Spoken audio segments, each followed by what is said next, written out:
Wainer by Michael Shaara. Narrated by William Skye. Certainly life has a meaning, though sometimes it takes a lifetime to learn what it is. The man in the purple robe was too old to walk or stand. He was wheeled upon a purple bench into the centre of a marvellous room where unhuman beings, whom we shall call they, had gathered and waited. Because he was such an old man, he commanded a great sum of respect, but he was nervous before them and spoke with apology and sometimes with irritation because he could not understand what they were thinking, and it worried him. Yet there was no one left like this old man. There was no one anywhere who was as old, but that does not matter. Old men are important not for what they have learned, but for whom they have known, and this old man had known Wainer. Therefore he spoke and told them what he knew, and more that he did not know he was telling. And they, who were not men, sat in silence and the deepest affection, and listened. William Wainer died and was forgotten, said the old man, much more than 1,000 years ago. I have heard it said that people are like waves, rising and riding and crumbling, and if a wave fell once on a shore long ago, then it left its mark on the beach and changed the shape of the world, but is not remembered. That is true, except for the bigger waves. There is nothing remarkable in Wainer's being forgotten then, because he was not a big wave. In his own time he was nothing at all. He even lived off the state, and the magnificent power that was in him and that he brought to the world was never fully recognized. But the story of his life is probably the greatest story I have ever heard. He was the beginning of you. I only wish I had known. From his earliest days, as I remember, no one ever looked after Wainer. His father had been one of the last of the priests. Just before young Wainer was born in 2430, the government passed one of the great laws, the We Take No Barriers into Space edict, and religious missionaries were banned from the stars. Wainer's father never quite recovered from that. He went down to the end of his days believing that the earth had gone over to what he called Antichrist. He was a fretful man, and he had no time for the boy. Young Wainer grew up alone. Like everyone else, he was operated on at the age of 5, and it turned out that he was a reject. At the time, no one cared. His mother afterwards said that she was glad, because Wainer's head even then was magnificently shaped, and it would have been a shame to put a lump on it. Of course, Wainer knew that he could never be a doctor, or a pilot, or a technician of any kind, but he was only 5 years old, and nothing was final to him. Some of the wonderful optimism he was to carry throughout his youth, and which he was to need so badly in later years, was already with him as a boy. And yet you must understand that the world in which Wainer grew up was a good world, a fine world. Up to that time it was the best world that ever was, and no one doubted that. Some of them had smiled in their minds. The old man was embarrassed. You must try to understand. We all believed in that world. Wainer and I and everyone believed. But I will explain as best I can, and doubtless you will understand.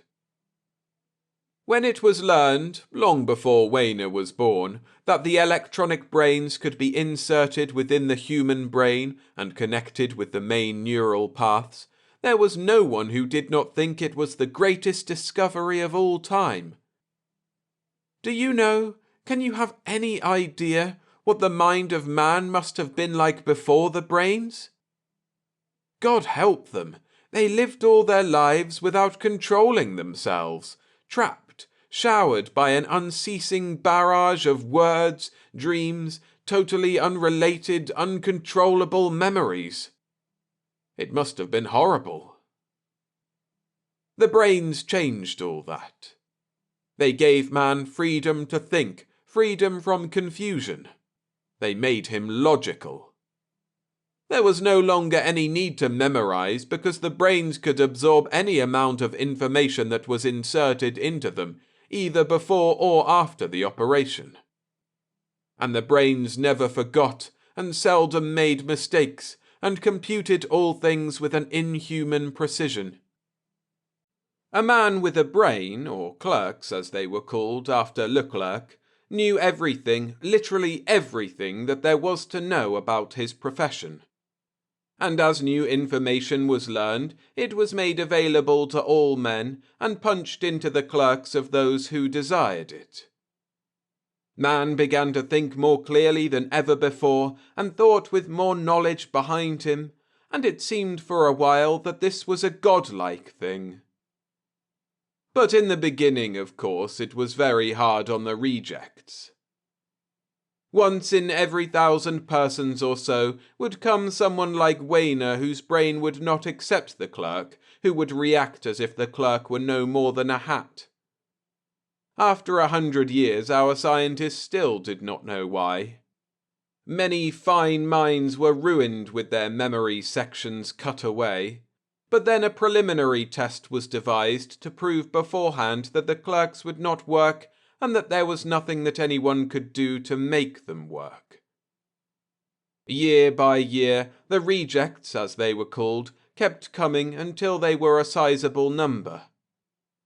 The more fortunate men with clerks outnumbered the rejects 1,000 to 1 and ruled the society, and were called rashes, slang for rationals. Thus the era of the rash and reject.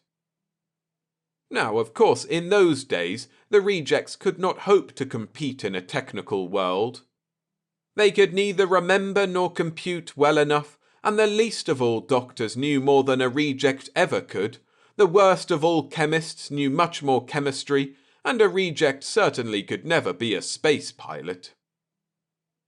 As a result of all this, mnemonics was studied as never before, and rejects were taught memory. When Wainer was fully grown, his mind was more ordered and controlled, and his memory more exact than any man who had lived on Earth 100 years before. But he was still a reject, and there was not much for him to do.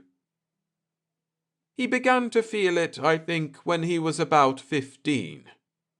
He had always wanted to go into space, and when he realized at last that it was impossible, that even the meanest of jobs aboard ship was beyond him, he was very deeply depressed. He told me about those days much later, when it was only a reject's memory of his youth. I have lived 1,000 years since then, and I have never stopped regretting that they did not let him go just once when he was young, before those last few days. It would have been such a little thing for them to do. I first met Wainer when he was 18 years old and had not yet begun to work. We met in one of those music clubs that used to be in New York City, one of the weird, smoky, crowded little halls where rejects could gather and breathe their own air away from the, as we called them, lumpheads. I remember young Wainer very clearly. He was a tremendous man, larger even than you, with huge arms and eyes and that famous mass of brownish hair. His size set him off from the rest of us, but it never bothered him, and although he was almost painfully awkward, he was never laughed at. I don't quite know how to describe it, but he was very big, ominous almost, and he gave off an aura of tremendous strength. He said very little, as I remember. He sat with us silently and drank quite a bit, and listened to the music and to us, grinning from time to time with a wonderfully pleasant smile. He was very likeable. He was drawn to me, I think, because I was a successful reject. I was just then becoming known as a surgeon. I sincerely believed that he envied me. At any rate, he was always ready to talk to me. In the early days I did what I could to get him working, but he never really tried. He had only the arts, you see, and they never really appealed to him. There was a rustle of surprise among them. The old man nodded. It is true. He never wanted to be an artist. He had too much need for action in him, and he did not want to be a lonely man. But because of the rashes, he had no choice. The rashes, as you know, had very little talent. I don't know why. Perhaps it was the precision, the methodicity with which they lived, or perhaps, as we proudly claimed, the rejects were rejects because they had talent. But the result was wonderfully just. The rejects took over the arts and all other fields requiring talent. I myself had good hands. I became a surgeon. Although I never once operated without a rash by my side, I was a notably successful surgeon. It was a truly splendid thing. That is why I say it was a good world. The rash and reject combined in society and made it whole. And one thing more was in favour of the reject. He was less precise, less logical, and therefore more glamorous than the rash. Hence rejects always had plenty of women, and reject women did well with men. But the rash, in the end, had everything that really counted. Well, there was only such work that a reject could do. But none of it fitted Wainer. He tried all the arts at one time or another before he finally settled on music. In music there was something vast and elemental. He saw that he could build. He began and learned, but did little actual work. In those beginning years he could be found almost always out by the Sound, or wandering among the cliffs across the river, his huge hands fisted and groping for something to do, wondering why he was a reject. The first thing he wrote was the Pavan, which came after his first real love affair. I cannot remember the girl, but in 1,000 years I have not forgotten the music. It may surprise you to learn that the Pavan was a commercial success. It surprised Wainer too. The rashes were actually the public, and their taste was logical. Most of all they liked Bach and Mozart, some Beethoven and Green, but nothing emotional and obscure. The Pavan was a success because it was a love piece, wonderfully warm and gay and open. Wainer never repeated that success. That was one of the few times I ever saw him with money. He received the regular government fee and a nice sum in royalties, but not quite enough for a trip into space, so he drank it all up. He was happy for a while. He went back to the music clubs and stayed away from the beaches, but when I asked him if he was working on anything else, he said no, he had nothing else to write.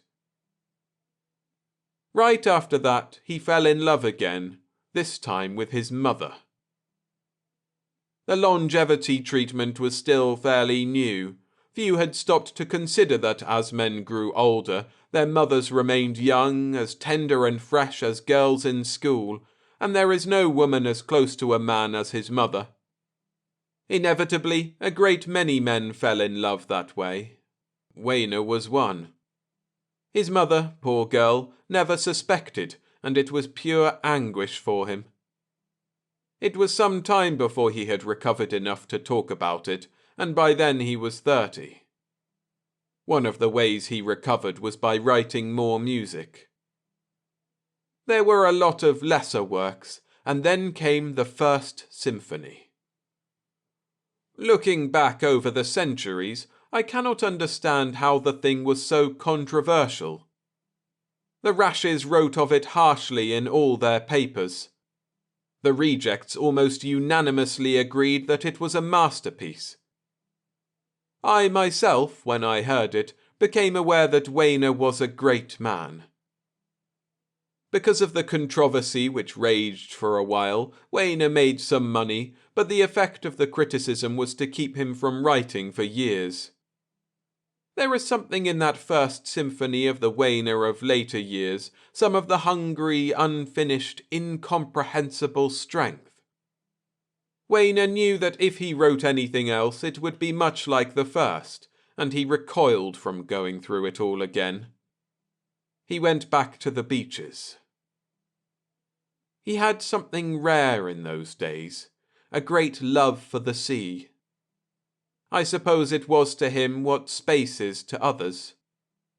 I know that the next thing he wrote was a wild, churning, immortal thing which he called water music, and I know that he himself loved it best of anything he wrote, except of course the 10th Symphony. But this time was worse than the last. The only ones who paid any attention to water music were the rejects, and they didn't count. If Wainer had been a true composer, he would have gone on composing whether anyone cared or not, but as I have said, he was not really an artist. Despite the fact that he was the greatest composer we have ever known, music was only a small thing to him. He had a hint, even then, that although he had been born on Earth, there was something in him that was alien, and that there was so much left to do, so much to be seen, and because he could not understand what it was, that fired him. He ground himself raw, slowly, from within, while walking alone by the rocks on the beaches. When I saw him again, after I took ship as a surgeon to Altair, he was 40, and he looked, I borrow the phrase, like a man from a land where nobody lived. Having written no music at all, he was living again on government charity. He had a room, of sorts, and food, but whatever money he got he drank right up, and he was such a huge and haggard man that even rejects left him carefully alone. I did what I could for him, which wasn't much except keep him drunk. It was then that he told me about his feeling for space, and a great many other things, and I remember his words, "I will have to go out into space some day. It is almost as if I used to live there." Shortly after that, the coughing began. But it came very seldom, and seemed no more than a common thing. Because there was no longer any such thing as disease, neither Wainer nor I thought much about it, except that Wainer went and got some pills from the government. For a long while, we may be thankful for that at least, the cough did not bother him. And so the years passed. When Wainer was 42, he met the girl. Her name was Lila. She was a rash, a teacher of mnemonics, and all I can remember of her are the dark brown lovely eyes and the warm adoring face. She was the only woman that Wainer ever really loved, except perhaps his mother, and he chose to have his child by her. Because of the population problem, a man could have one child then every 100 years. Wainer had his child by Lila, and although he was very happy that the boy turned out to be a rash, he never paid him much attention. He was about 50 then, and beginning to break down. So that he could see Lila often and with pride, he wrote a great deal during those years, and his lungs were collapsing all that while. It was out of that period that he wrote all his symphonies from the 2nd to the 9th. It is unbelievable, they were all purely commercial. He tossed them out with a part of his mind.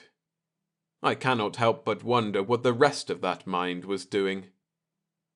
I can see him now, that gaunt and useless man, his great muscled arms chained to a pen, his stony, stretching legs cramped down beneath a desk. I did not see him again for almost 10 years because he went away. He left New York for perhaps the only time in his life and began to wander across the inland of the American continent. I heard from him rarely.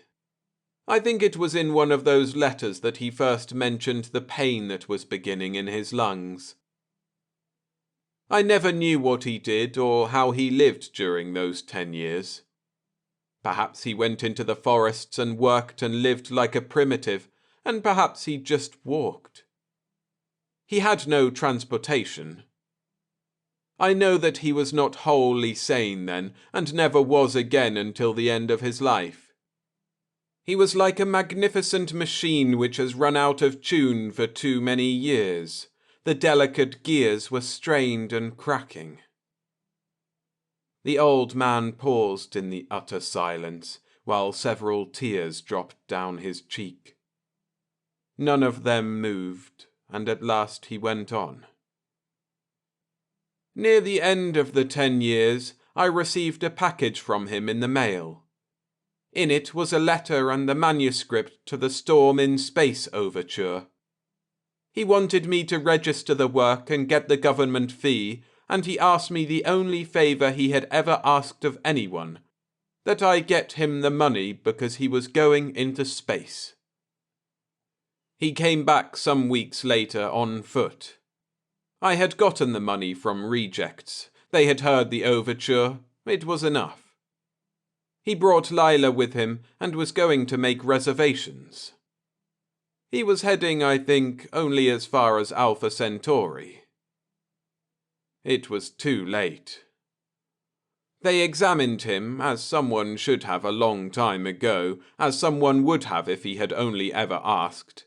But in the end it would have made no difference either way, and it was now that they found out about his lungs. There was nothing anyone could do. At first I could not believe it. People did not get sick and die. People just did not die. Because I was only a reject and a surgeon, no rash doctor had ever told me that this had happened before many times to other men. I heard it not from the rashes but from Wainer. His lungs were beginning to atrophy. They were actually dying within his body, and no one as yet knew why or could stop it. He could be kept alive without lungs, yes, for a long while. I asked if we could graft a lung into him, and this is what I was told. Because no one had yet synthesized human tissue, the graft would have to be a human lung, and in this age of longevity there were only a few available. Those few, of course, went only to important men, and Wainer was nothing. I volunteered a lung of my own, as did Lila, as did many rejects. There was hope for a while, but when I looked into Wainer's chest, I saw for myself that there was no way to connect. So much was wrong, so much inside him was twisted and strange, that I could not understand how he had lived at all. When I learned of the other men who had been like this, I asked what had been done. The answer was that nothing had been done at all. So Wainer did not go out into space. He returned instead to his single room to sit alone and wait, while the cool world around him progressed and revolved, while the city and its people went on without notice, while a voucher was being prepared somewhere, allowing the birth of another child because Citizen Wainer would soon be dead. What could the man have thought, that huge, useless man? When he sat by his window and watched the world moving by, and looked up at night to the stars, and when he drank cool water or breathed morning air, or walked or sat or lay down, what was there for him to think? He had one life, the same as any man, one time to be upon the earth, and it was ending now as a record of nothing, as a piece of loneliness carved with great pain, as a celestial abortion, withered, wasted. There was nothing in his life, Nothing. Nothing which he had ever wanted to be, and now he was dying without reason in a world without reason, unused, empty, collapsing, alone. He went down to the beach again. In the days that came, he was a shocking sight. What was happening became known, and when he walked the streets, people stared at the wonder, the sickness, the man who was dying. Therefore he went out to the beaches and slept, and took no treatments, and no one will ever know what was in his mind, his million-faceted mind, as he waited to die. Well, it was told to me at last because I knew Wainer, and they needed him. It was told hesitantly, but when I heard it, I broke away and ran, and in the clean air of the beach I found Wainer and told him. At first he did not listen. I repeated it several times. I told him what the Rashes had been able to learn. He stood breathing heavily, face to the sun, staring out over the incoming sea. Then I knew what he was thinking. The Rashes had told me this.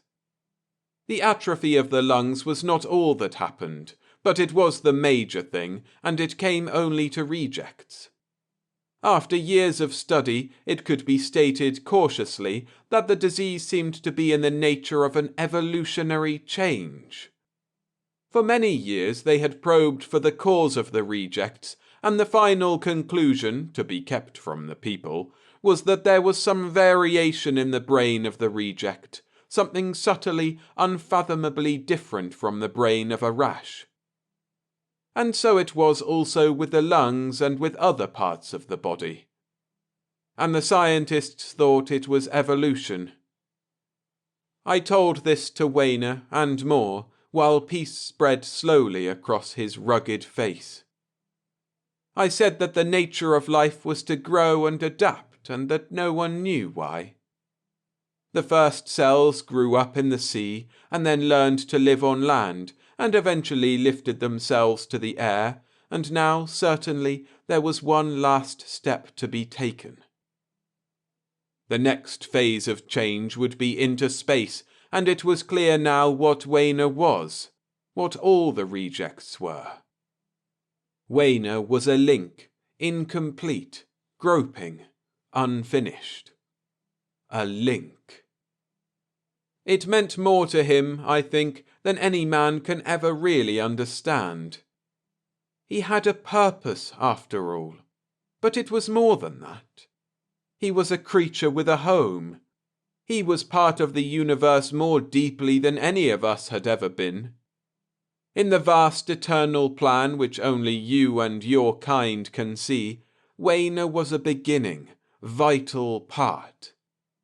All the long years were not wasted. The pain of the lungs was dust and air. Wainer looked at me, and I shall never forget his face. He was a man at peace who has lived long enough.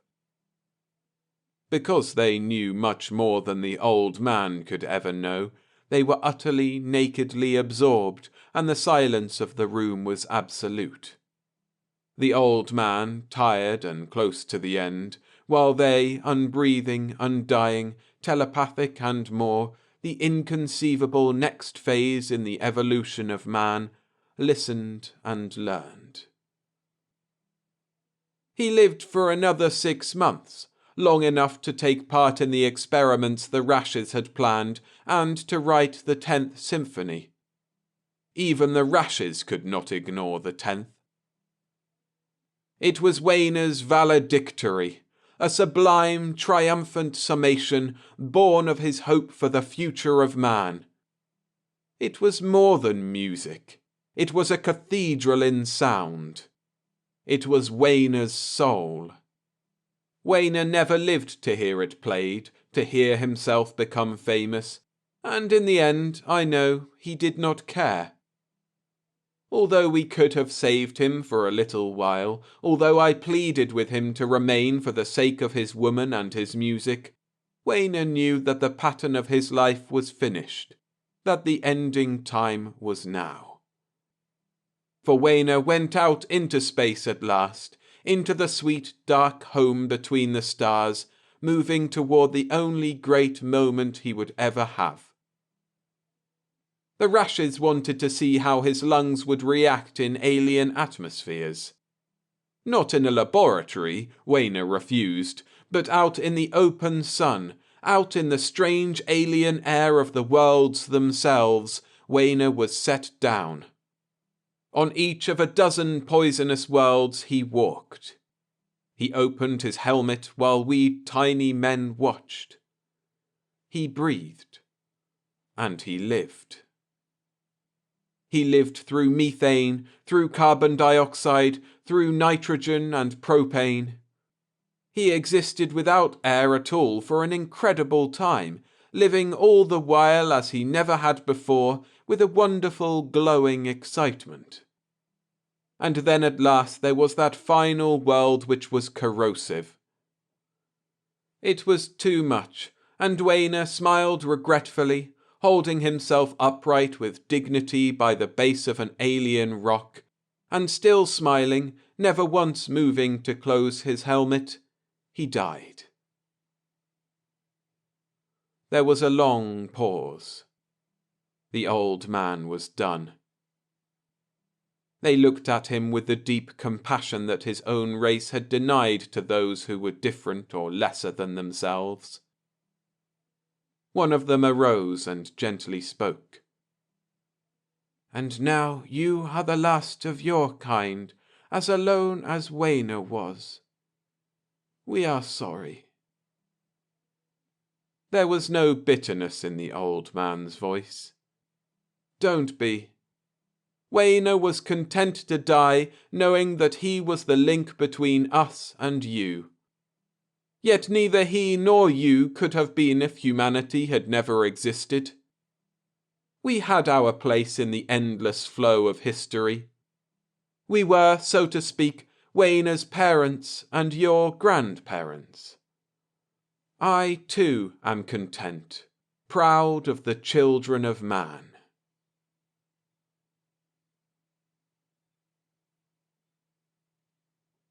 Thanks for listening.